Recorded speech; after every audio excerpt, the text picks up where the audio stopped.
คนเมื่อทาบทามว่าสิเมื่อขอนั่นใส่กันกับข่อยจนคนหย่าเมื่อมือนี่ปาดเนาะคันว่าคำชำนี้แล้วเนี่ยข่อยก็สิว่าไว้เถิดยามมันบ่แล้วคนอีกบางคนคันแต่ตามมาเบิ่งนี่นะมันสิไปล้างกันเขาบ่จักชงนี่ล่ะข่อยรู้จักอยู่ดอก โอ้แม่เลย เขาสิบ่จักชงนี่คนฟ้องเขากินไปแล้ว คำส่งก็จะได้หรือบ่ครึ่งหนึ่งก็ได้จักแหล่จักได้บ่ได้ยังบ่ทันรู้ดอกแต่ว่าบ่ได้เบิดนี่ข้อยก็บ่อยากข้อยก็สิห้องว่าเชโน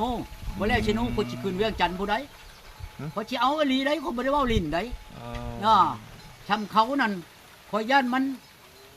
อันเดี๋ยวนี้ยังอยู่ดอกยังมีเฮือนนอนอยู่คันข้อยเอากระขังย่านแปดดินนอนข้อยเฮ็ดนั่นได้ข้อยก็บ่ย่าได้ข้อยก็ดีข้อยเว้าแจ้งเลยข้อยบ่ได้ย่าได้คันว่าบ่ยอมชงข้อยนั่น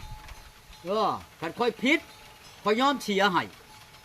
เพราะว่าแจ้งได้อันนี้บ่ค่อยบ่ได้ผิดค่อยบ่ได้ด่าบ่ได้ตีบ่แต่ว่าหาเรื่องใช่ค่อยว่าค่อยจะฆ่าอย่างนั่นบ่มีหยังดอกอันนั้นอยากเอาเรื่องตัวนั้นอยากเลิกตัวนี้แหละโอ้ยเว้าโลดค่อยก็บ่ย้านเรื่องเว้านี่บ่ได้ย้านนั่นแหละเช้านี่อันว่าป้าดอกป้าบ่แม่นป้านั่นป้าคนลืมเคยกันป้ามาเอาค่อยผิดนั่นผู้ใดเอาป้าเลยมาเอาข่อยเอาป้านี่คนอยู่ใจไปคนนี่นะอยู่บ้านนั้นอันนี้อยู่ทางแบ่งอยู่บ้านนั้นกกตาลนี่นะเช้านี่ลืมกันจะดอกลืมกันกับเรานี่แหละมันที่พ่อให้พ่อเครียดช้างมือตำบิดน่ะคนก็เล่าชูพระเจ้าพังอยู่เด้มือตำบิดนั่นเว้ากันนี่สิไปเอาปลาแดกน้ำในดองอยู่บ้านหัวเมืองเนาะบ้านนี่แหละค่อยไปว่าทางยากบ่ไปก็อย่าเฮ้ยบัดนี้เลยถือกระตามาแต่กลางคืนพุ่นแล้วก็เว้ากันว่าคนก็ว่าสิเอาไปดอกแต่ว่าผิดปกติแต่ว่านั้นในบ่อนนั้นถือกระตาน่ะนะถือกระตาสิไปใช้นั่นค่อยว่าถือว่าไปเพียงกระตานี่ไปใช้เครื่องโอ้ยมันบ่แม่นแนวอันกระตานี่สิไปใช้เครื่องกระแตกปานนี้น่ะของอันนี้เขาพายเขาตลาดหรือว่าไปบ้านนั่นเมืองนี่ของอันนี้น่ะปั๊บปากกระตาปับจับผูปับจับเฉียมลูกห่วยผุดปับไปเลยเอาแล้วคนก็บ่ปากจะไปใช้แล้วบ่จักถึงเติบแล้วฉันหมู่เจ้ามานี่แหละโอ้ยโทษเฮ้ยไปเด้อว่าไปโลดคอยหาเฮ็ดห่วยพี่ว่าแต่จักหาเฮ็ดจักไปดังอยู่ไผสิจักคงบ่เห็นเลยคอยไปฮอดแล้วก็ฮอดบ้านเลยของแนวว่าคือคำนึงอยู่กับเมียเนาะแล้วก็โทรมาบอกเมียเฮ้ยค่อยฮอดเลยได้ฮอดก็ฮอดแล้วฮอดรถทางยากอันนี้ดีหรอยังว่าโอ้ยจะพอปานนี้จังได้ฮอดไปแต่8 โมงแม่นบ่ออกจากที่8 โมงผู้ดีอัน3-4 ชั่วโมงแล้ว12 โมงจะได้ฮอดฮอดพุ่นฮอดแล้วคนก็โทรมาบอกฮอดแล้วว่ะเดี๋ยวนี้ฮอดก็ฮอดแล้วบ่จะฮอดแล้วก็อย่าเรื่องของเจ้าเจ้าอยากนอนพุ่นอยู่พุ่นก็นอนบ่อยากนอนแล้วก็อย่าเรื่องของเจ้าว่าโอ้ยทางยากเคยปานนี้จังฮอดข่อยบ้านนาคเลยบ่จักมาก็อย่าเจ้าเอาเลย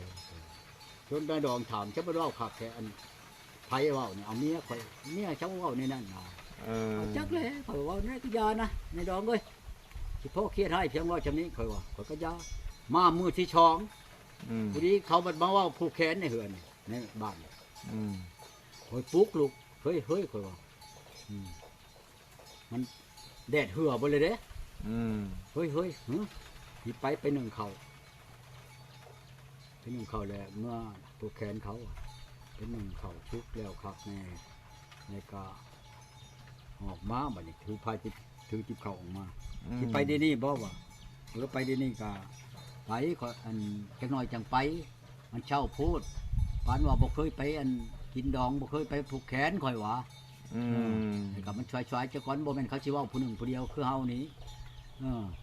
คันว่าผู้หนึ่งผู้เดียวยังว่าย่านว่าเขาอยากไปหันมานี่แหละเมื่อผูกให้เขาว่าฉะนั้นคนก็เว้าในนี่แหละปะปื้อปับลงที่เข้านั่นจับเฉียมกับมันคู่นั้นลงไปหาเห็ดอีกอันมื้อนี้น่ะก็ดีเอาเลยเขาก็บ่ปากเลยก็นุ่งเชือกนุ่งแพรนุ่งเชือกนุ่งชมไปแล้วล่ะคอยเนาะบัดนี้บ่ไปโลดคอยหาเฮ็ดเพียงเฮ็ดดอกหนึ่งก็บ่มีเบิดห้วยนี่ตั้งแต่นี้ฮอดชุยผู้ยังบ่มีเฮ็ดพอฮอด2 ดอก ว่าของอย่างนี้แต่นี่น่ะว่าแหละคนก็เบื่อคนก็เบื่อผู้คนก็เบื่อคนก็บ่ได้กินหยังดอกเมื่อฮอดแล้วเขาก็นั่งบักผู้เจ้าเฮือนนั่นกินเหล้าให้ค่อยบอกน้อยนี่คนก็กินเหล้านี่เจ้าคนก็มา บ่เป็นไงเมียผู้นี้เก่งกว่าหมู่บ่ เพลงก็ ชาวคนนี่ แต่ค่อยเอาผ่านมาบ่ได้เว้าถอยเฉยว่าความจักเถื่อเมียผู้นี้ได้เว้านี่บ่ทันได้แต่งชัดนี่มีเรื่องน่ะ อ๋อ ย้อนได้ใช่ โอ้ปก ท่านได้ เนาะ แต่งได้แปลงนั่นอันนั้นน่ะยังว่าเป็นสถานที่นั่นนึงอันนี้บ่ทันได้แต่งจำไปขอชื่อมาเว้าเรื่องกันแหละป้าคนก็บ่เคยเห็นจังว่า อืมฝากเก่งเนาะพ่อใหญ่เนาะ เก่งๆ จัด จนนั่นอีนายอันเอ้ยน้องเขาเลยเจ้าเอานั่นเขาโพดนอนเราเขาเบิ่งไปนะกว่าอันผัวมันที่ว่าเอาผ่านมาชามทองชามคนน่ะบ่ได้ขอบ่ได้แต่งจักคนใด อีนายอันเอ้ยน้องเขาแล้วบอกเห็นเจ้าแล้วเอาเลยมามีหีดมีคองอลีหรอเนาะเราเจ้าอยากได้อลีก็เอาก็อยากได้แล้วเนาะใครบ่อยากได้เมียข่อยก็บ่จักเจ้ากับพ่อชื่อหน้าถามหลังแหน่เราอ่ะจะเป็นชาวพ้นดอกเอามาให้บ่แม่นข่อยไปล้มไปลิ้นเอาเองข่อยดอกชาวพ้นบ้านมันพูนคนพลานน้าบักมีพุ่นเขาจะเอาโอ้ยข่อยว่าตายแล้วจะกระชากช่างเปลี่ยนบ่เคยเห็นบ่เคยพ่ออันนี้ชำกันกับมันชีว่าพื้นเพิ่นว่าความเอาเมียแล้วเพิ่นว่าบ่เอามันบัดคิดของสิเอาข่อยนั่นก็เมียบ่มักบ่เอาเลยก็บ่จักแนวว่าเพิ่นบ่ได้ปะเมียเพิ่นบ่ได้เว้าอันนั้นบ่ได้ว่าข่อยบ่เอาดอกเมียนี่ว่าอยู่ใช้ข่อยก็เว้าเอาเราน่ะบ่เอาข่อยนี่บ่เอาบ่ได้ขาดเมื่อมีแต่เจียเอาเงินนั้นน้ำเอื้อยนั่นชงข่อยแล้วอย่าโลดบ่เอาโลดคือเช้าบัดกี่บ้านนี่เราแล้วเมื่อเราสิอยู่น้ำไผ เป็นนะพ่อใหญ่ อยู่พี่ยังว่าอยู่น้ำเจ้า เมื่อพุ่นก็น้ำเอื้อยก็บ่ถือบ่ต้องเรื่องของเขาเอ้ยน้องเขาเองเนาะบ่ถือก็ยาเขาในเรื่องเขาเฮาบ่สิไปชนไปจังข่อยเว้าแจ้งเลยเด้อข่อยเพิ่นว่าข่อยนี่เอามาแล้วอันสมมุติว่าคือเฒ่าแก่แนวโฮมมันสั่งสอนนี่บ่ให้เว้าให้ว่าหยังอยากเฮ็ดอันใดก็อันนั้นน่ะข่อยบ่ได้ข่อยนี่ไปใช้ก็บ่ได้รักษาคือกันกับข่อยมาแต่หันแต่นี่บ่โทรศัพท์เนี่ยเปิดขึ้นมาที่หาอันบ่อนที่ว่าข่อยผิดนั่นน่ะแล้วเทื่อผู้ชาวโทรมาแม่นบ่แล้วเทื่อข่อยโทรหาผู้ชาวนั่นที่หาบ่เห็นหยังแล้วก็เอาให้ข่อยดอกคันไปเห็นนั่นปอดโทบ่แฮงข่อยน่ะได้แฮงโลดแต่เอ้ยน้องมันบ้านปลาไหลนี่บ้านกกตาลนี่เช้านี่โทรมาหาข่อยเขาคนอนุญาตนั่นมึงอยากฉี่ผัวข่อยกูบ่มึงอยากเฮ็ดหยังกับผัวกูน่ะมึงไปฉี่โลดกับมึงคอมึงบ่ขาดคือเชื้อครบเชื้อกัดนี่เว้ากับเราน่ะแล้วก็ฮู้ไว้นายน่ะโอ้ยเราจะมีชาติเนาะแท้จริงนั่นบ่มีเชื้อมีแพร่มีชินมีผ่านมาหาเราเอาให้ได้นายที่บ้านปลาไหลไว้ค่อยนี่เอาให้เราเป็นเชื้อฉางเชื้อผ่าหน้าแพร่นั่นเราอ่ะที่มีเพียงในเฮือน บ้านปลาไหลบ่พ่อใหญ่เพิ่นอยู่เมียพ่อใหญ่เด้ บ้านเมียนี่นะบ่บ้านอันนั้นพุ่น บางแก้ว บ้านอัน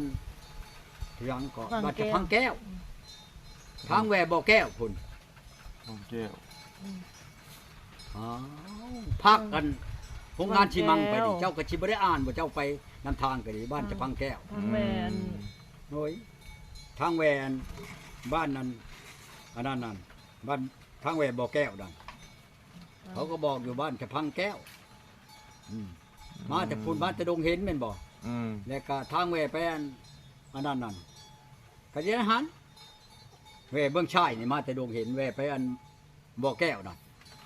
ก็ไปเทพี่มันก็อยู่ทางขวานะหันนั่น ทางแวนบ่ยินดาวเด้ฮอดบ่ยินดาวเราจะฮอดบ้านเรา ก็บ่แม่นค่อยได้ไปเว้าไปว่าเอาเองค่อยแล้วชาวพ้นเห็นผู้เห็นชาวพ้นกับชาวแต่นมาเลยตู้ก้อนเอาบ่เมียเอานั่นแหละเพิ่นอยากได้อยู่คนก็เจือบ่จักเจือมันอยู่ผู้เดียวมันอยู่น้ำเอื้อยมันเอามาได้แม้ว่าคันคนกับเจือก็ใช้อยู่1,000 ผู้ใดติดต่อให้บ่พ่อใหญ่ ชาวพ้นจังว่าเว้าอย่าเดี๋ยวนี้นะชาวพ้นอยู่นี่นะ จะพลคนอยู่ใช่พ่อใหญ่ คนอยู่พลาน น้ำมันมี น้ามักมีชาวพ้นน่ะชาวแต่นน่ะคนอยู่เชโนนี่ทิศอันห้านนั้นอันนั้นนะทิศเช่นน่ะมันเฮียสายหั่นเข้าไปจักหน่อยหั่นก็ พิ่นจะพ้นนั่นจังเป็นผู้มาเว้าให้ข่อยนี่ เขาไปลึงไปเห็นกันแล้วเขาติดต่อบ่พ่อ โอ้ ใหญ่ ยเจ้าพ้นก็บ่แม่นคนมันธรรมดาเขาจักเบิด อืม ถ้าเมียข่อยนี่ก็ยังบ่แม่นว่าคนธรรมดา อืม เจ้าเห็นอันนั้นดอกลายน้ำกระตูนี่ทั่วเบิดฉัน อ๋ ก็ อ พอใช้ ตัว ในกกแขนนี่ ลายยากุซ่า ทับลาย จังเนาะ อืม ซักเต็มโตบ่พ่อใหญ่เต็มหลังบ่นั่นบ่ เต็มหลังมันเลย อ๋อตัวซักถึงวัยรุ่นบ่พ่อใหญ่บ่ได้ถามเพิ่นบ่ เอาคือวัยรุ่นนี่แหละชักพูบนั่นพูบนี่ใช่ไหม อืม ข่อยบ่ชนกับชักพูบหยังก็ชาย่าดอก อืม ข่อยบ่สิชนไปจังคือกันกับนอนนำกันเนาะข่อยนั่นข่อยก็ฮู้จักแล้วภายในของเมียเขาเป็นนั่นเป็นนี่นะคือเบื้องหนึ่งก็บ่อยากให้ข่อยนั่นบ่จักว่าจะไหนๆเนาะเพราะว่าข่อยนี่เป็นบุญลูกเจ็บบุญลูก อืม มันเจ็บมาแหละคือมันท้องนี่สิโยดออก แล้วข่อยบ่นอนอยู่นำเมียหักข่อยแต่ว่าข่อยบ่เตะต้องหยังนะข่อยรู้จักแล้วบ่เมียเป็นในนั้นอันนั้นนะ อืม สมมุติว่ารู้จักแล้วเมียบาดเมียน่ะยังเสียเฮาเอาแนวไปแย่ไปไทยมันบ่แฮงสิเมื่อมื้นขึ้นแล้วว่านี่ก็ดีขอโทษนำอ้ายน้องผู้ที่ฟังข่อยเว้านี่ก็ดีข่อยเว้าชื่อไดเพราะนั้นมันยังเว้ายะข่อยก็คิดว่าอ่ะแนวใดก็แนวแล้วมาตะมิดน่ะข่อยลิ้นข่อยกินอันนี้กับเราผู้ลางคนยังว่าคือกันกับชาวอันนั้นบัดที่มานี่นะ จักว่าเจ้าเฮ็ดกระเดียกกระดอกพระจักคืนหนึ่งชิดชาติที่สี่เทืองพระจักเล่าจังมาเป็นนั่นน่ะโอ้ย อืม มันบ่แม่นความเว้าข่อยก็เว้านั่นแหละครับแต่ว่าเว้าเพิ่นกันข่อยนั่นข่อยก็บ่ว่าปานน้องนี่นะนี่เรานิ่นข้อความมาใส่ข่อย อืม เอาวันที่มาข่อยเว้าชื่อๆเนี่ยบ่แม่นข่อยตั้งหาเว้าบ่แม่นข่อยตั้งท่าเว้าได้ อืม กับเล่านี่ข่อยเว้าชื่อๆนี่ได้ คักวาสนาผู้ใดเนาะสิได้เป็น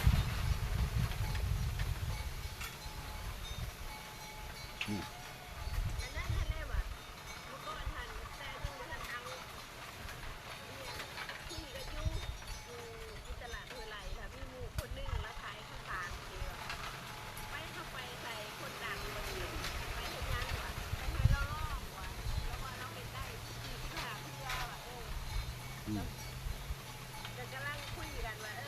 ยังบ่ตอบเมียอยู่หั่นบ่คันเมียอยู่หั่นก็เกรงใจก็บ่เป็นหยังเด้อ อืม